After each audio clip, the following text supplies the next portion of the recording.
Mnawaambiaje wadada ambao bado wanaendelea kutoa mimba? Wafuate njia za uzazi wa mpango. Nzima. Unaitwa nani? Emiliana. Dada nawe unaitwa nani? Naitwa Amina. Sasa ndugu zangu, nianza na Emiliana.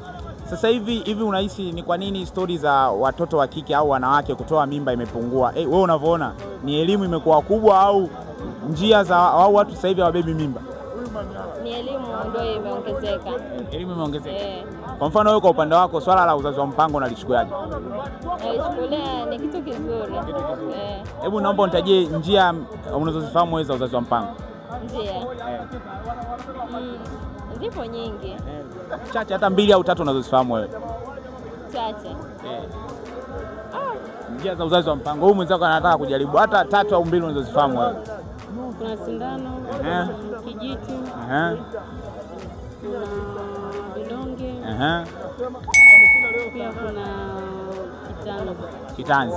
Okay, ya kuongezea hapo bana, kuna njia nyingine ambayo inaitwa njia ya kalenda ambayo hii ndio asilia kwa wanawake ambao unakuta yeye anakalidi tu siku yake ya hatari ni lini na lini. Simepata ambako kwa kawaida tunasema kwenye afya kwa siku ya hatari mwanamke kubeba ujauzito huwa ni wiki moja katika mwezi tu baada ya kutoka period. Ukihesabu siku 10 siku 7 zinazofuata anaweza kabeba nini? Ujauzito. Si mmenielewa hapo dada zangu? Mnawaambiaje wadada ambao bado wanaendelea kutoa mimba? Wafuate njia za uzazi wa mpango.